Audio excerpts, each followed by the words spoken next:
Assalamualaikum warahmatullahi wabarakatuh. Alhamdulillahirabbil alamin wassalatu wassalamu ala asrofil anbiya'i wal mursalin sayyidina Muhammadin wa ala alihi washabihi wasallim ajmain. Yang saya hormati dosen pengampu mata kuliah Sejarah Indonesia yakni Bapak Dedi Wahyudi MPD dan juga teman-teman viewers channel YouTube di seluruh dunia. Oke. Sebelumnya saya di sini akan melakukan interview atau sejenis sharing dengan salah satu guru IPS khususnya sejarah di salah satu lembaga yakni MA Hidayatun Najah dengan tema pembelajaran sejarah Indonesia di kelas. Sebelumnya kami akan memperkenalkan diri kami terlebih dahulu agar teman-teman bisa kenal ke kami. Saya Adilaina Sanifah dari program studi Tadris Ilmu Pengetahuan Sosial di IAIN Madura. Dan selanjutnya mungkin narasumber saya akan memperkenalkan dirinya terlebih dahulu. Dipersilakan. Assalamualaikum warahmatullahi wabarakatuh. Perkenalkan, nama saya Tisora, salah satu guru di SMA Hidayatun Najah. Oke. Sebelumnya kasih awalan dulu mungkin ya. Kakak, saya manggilnya kakak biar lebih akrab. Kakak di SMA Hidayatun Najah sudah ngajar selama berapa lama mungkin? Alhamdulillah sudah satu tahun. Ya, karena saya masuk di sana itu pada tanggal 11 November 2019 dan pada tahun 2020, 11 November 2020 kemarin saya sudah pas tahun di SMA Hidayatun Najah. Dan juga saya di sana itu sebagai guru awalnya sosiologi dan kemarin salah satu guru sejarah Indonesia di sana itu lulus CPNS, jadi dialihkan kepada saya untuk mengajar sejarah Indonesia. Oke, baik.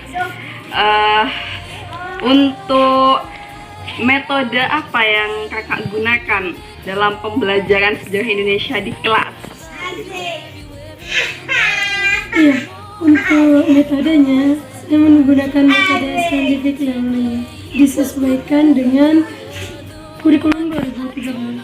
Jadi scientific learning itu lebih ke dalam peserta didik yang aktif, sedangkan guru itu hanya menjadi fasilitator. Dan media yang kami gunakan itu menggunakan media animasi motion grafis. Wah, menarik. Apa itu animasi motion grafis, kakak?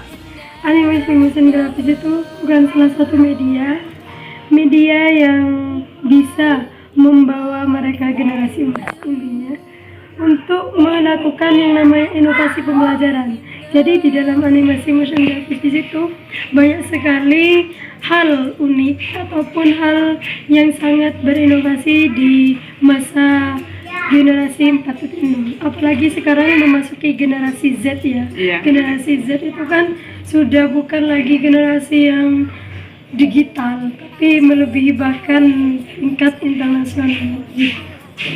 Jadi di dalam animasi motion grafis itu peserta didik itu dibawa gimana caranya mereka itu lebih berperan aktif, lebih berperan di dalam kelas itu, gimana caranya mereka itu tidak hanya 1-2 saja yang bisa memahami materi. Kan biasanya guru itu ceramah, kemudian salah satu siswa yang pintar itu disuruh maju ke depan, kemudian tidak.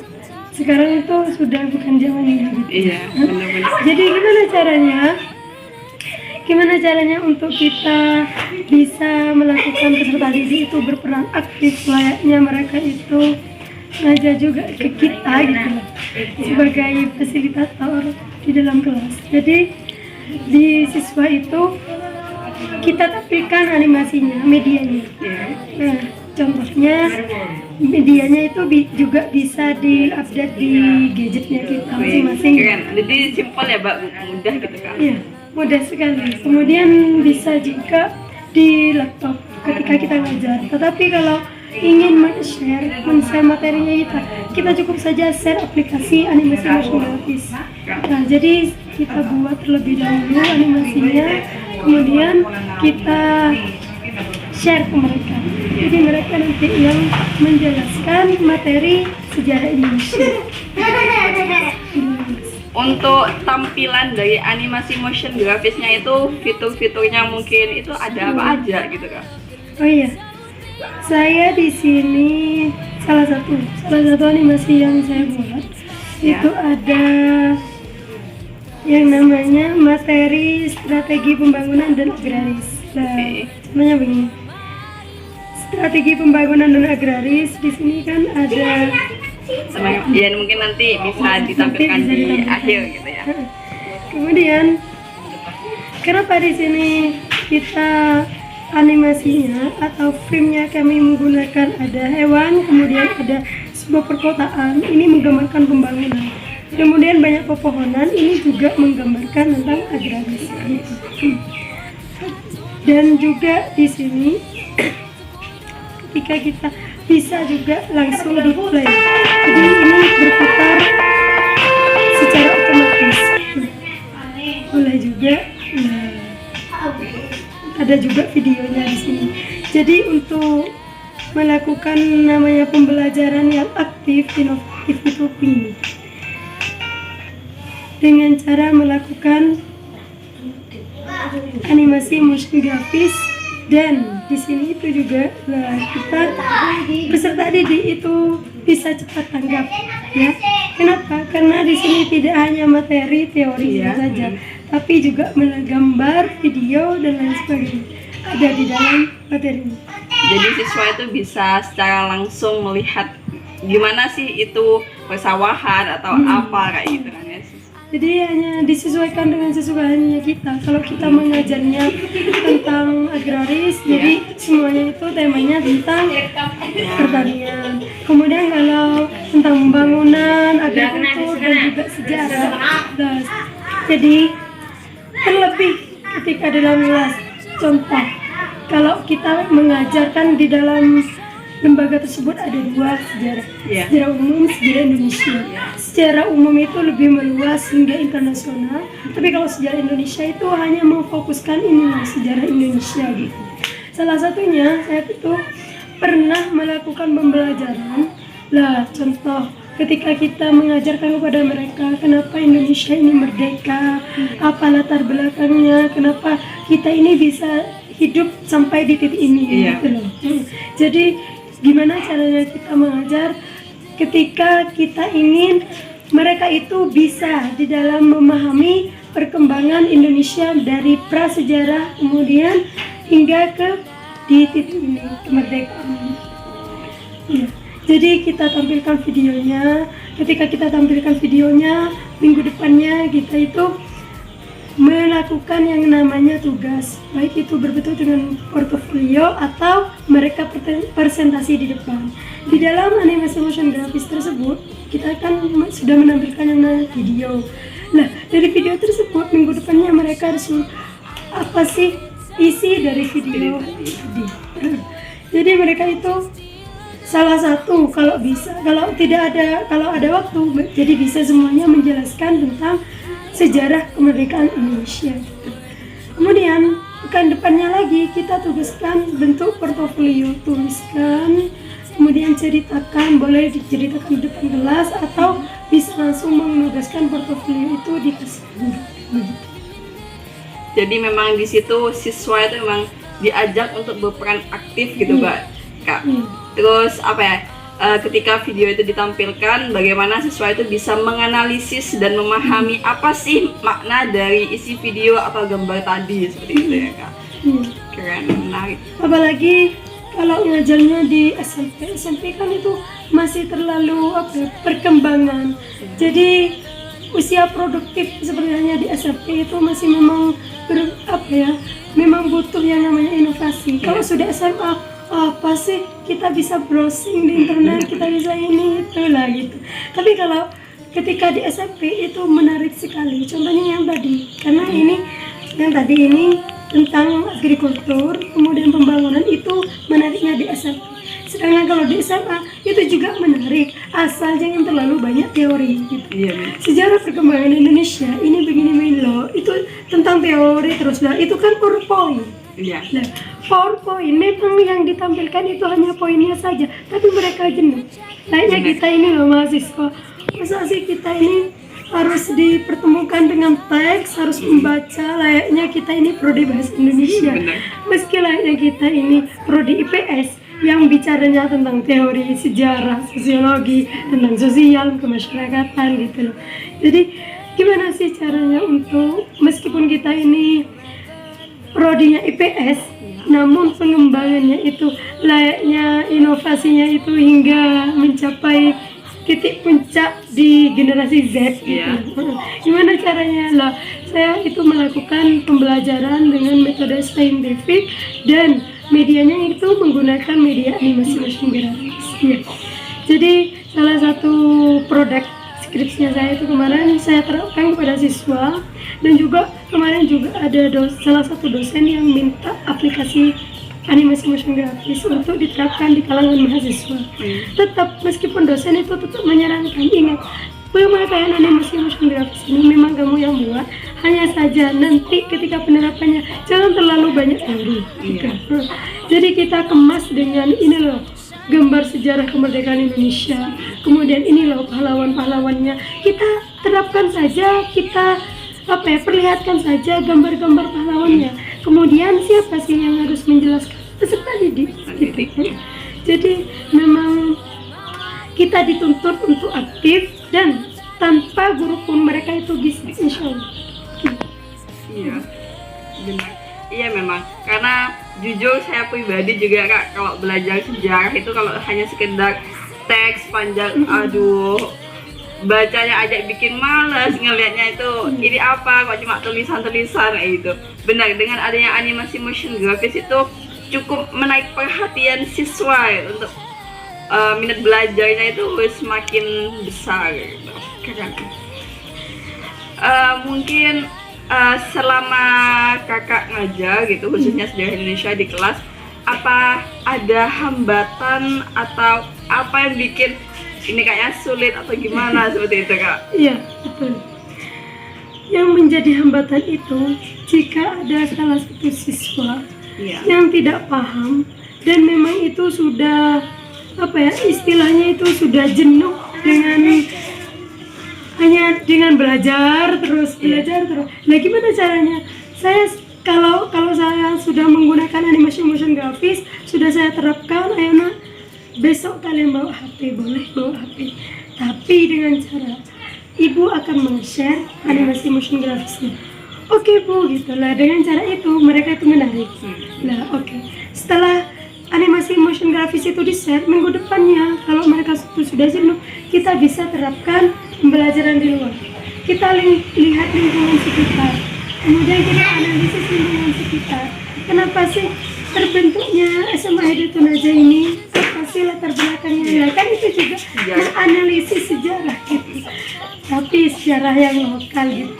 Namun ketika kita bicara dengan sejarah Indonesia, nah kita itu mau fokuskan hanya saja dengan sejarah Indonesia saja, tapi dengan pembelajaran sejarah itu tidak hanya berpatokan pada itu saja. Kita selalu menerapkan cerita-cerita ke anak didik, gimana caranya latar belakang Indonesia, latar belakangnya sesuatu yang belum mereka ketahui.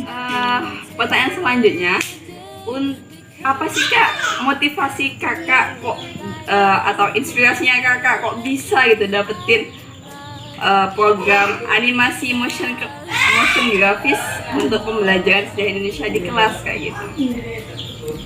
Motivasinya saya karena saya berkaca pada saya sendiri. Ketika saya SMA, kok saya jenuh ya melihat guru itu hanya nulis, menjelaskan, ayo nak tulis nak. Saya paham nggak paham, ya disuruh tulis, kemudian dijelaskan, sudah. Oke, ini tugasnya, kok kayaknya jenuh. Jadi saya itu memiliki inisiatif gimana caranya saya nanti kalau jadi pendidik tidak akan seperti itu. Jadi guru itu perlu mengubah metode belajarnya, metode mengajarnya. Gimana caranya siswa itu tidak hanya mencatat buku sampai habis. Gimana caranya? Itu dengan cara, memang sekarang kan kalau siswa, bu istirahat bu, kok kenapa istirahat? Bu tunggu bu sebentar bu, chatting apa lagi pula ya. Ini kan tentang gadget sekarang. Jadi motivasinya kita, oke, Ibu pekan depan akan mengajar menggunakan HP. Oke Bu, tapi mohon maaf, semuanya di mode pesawat. Jadi di mode pesawat saya share, kemudian saya jelaskan. Nah, mereka itu langsung di dalam HP-nya itu sudah ada animasi motion graphic yang sudah saya share gitu. Tapi kalau punya saya itu menggunakan laptop, punya peserta dia bisa menggunakan HP. Nah, dengan cara apa motivasinya saya itu? Selain mereka itu ketika mereka jenuh, mereka kan bisa lihat galeri, oke. Kemudian kalau mereka ingin menjelaskan dan hanya ada gambar saja di dalam animasi motion graphic, bisa dilihat di sticky note di HP-nya gitu. Ya. Jadi penjelasan yang mereka belum pahami, mereka itu catat sendiri, mereka berperan aktif sendiri. Gimana caranya mereka itu menjelaskan tanpa harus bantuan dari temannya gitu loh. Ya. Jadi saya itu merasa bahwasanya bukan sudah berubah, bukan. Kenapa? Karena dari animasi motion graphic ini belum saya masukkan di Play Store. Tidak untuk kalangan umum mas, jadi masih ada di kalangan saya pribadi dan murid-murid saya gitu. Jadi mereka itu mulai tertarik. Oh gimana Bu kalau Sabtu depan itu kita belajarnya menggunakan animasi motion graphic lagi. Oke, tapi bukan Ibu yang ngajar, kalian yang ngajar gimana? Oke Bu, temanya gimana Bu? Kalau di dalam sejarah Indonesia itu kita fokuskan kan di Indonesia. Gimana caranya Bu? Oke, kamu tuliskan atau kamu jelaskan tentang latar belakang terjadinya Indonesia. Kemudian kamu itu menjelaskan tentang pahlawan-pahlawan apa saja yang sudah bisa mengembangkan Indonesia hingga merdeka pada saat ini. Jadi semua itu memang berperan aktif. Bu, kalau minggu depan kita bawa HP lagi tapi Ibu tidak menggunakan animasi motion graphics, oh tidak masalah. Kenapa? Mereka itu bisa kita buat jalan-jalan keluar, kemudian mereka itu menemukan salah satu apa, kita tulis gimana sih sejarah, kenapa kok bisa tumbuhan ini tumbuh seperti ini lah. Jadi seperti itu. Mereka memang harus dididik sesuai dengan zamannya. Kan zamannya sekarang ini sudah zaman digital gitu. Kalau kita hanya nulis di papan tulis, kemudian kita hanya menjelaskan saja dan mereka itu dikasih sekarang. Jadi dengan animasi grafis mereka itu iya Bu, kalau kita lah. Jadi mereka selain saya memiliki motivasi, memiliki inisiatif menggunakan media itu, kita juga mengajarnya. Mereka juga belajar dengan sejarah itu tidak hanya cerita saja, tapi mereka itu memiliki inisiatif gimana caranya saya itu memiliki topik cerita dari animasi ini gitu. Jadi untuk mengajar sejarah, apalagi sejarah Indonesia, otomatis cerita teori kan. Nah, gimana caranya mereka agar tidak jenuh? Kita taruh saja gambar-gambarnya, kita kasih saja videonya biar mereka yang menjelaskan gitu. Iya benar Kak, emang. Wah, untuk interview saat ini cukup menarik sekali, keren gitu. Karena ini jadi ilmu baru banget untuk saya khususnya kayak gitu, utamanya karena sebagai calon pendidik ke depannya gitu. Jadi kita tuh memang harus memunculkan inovasi baru untuk perkembangan generasi muda ke depannya kayak gitu. Ikuti zaman tetapi tetap sesuai dengan kodratnya sekarang. Iya, sesuai dengan kodratnya. Keren animasi motion grafis. Nanti untuk tampilan animasi motion grafisnya insya Allah akan kami tampilkan di bagian akhir atau penutup seperti itu. Makasih banyak ya Kak, semoga menjadi ilmu yang barokah dan bermanfaat untuk kami semua. Amin. Sekian penampilan atau video podcast dari kami. Mohon maaf apabila ada kesalahan, semoga bermanfaat untuk kita semua. Wabillahi taufiq wal hidayah. Assalamualaikum warahmatullahi wabarakatuh.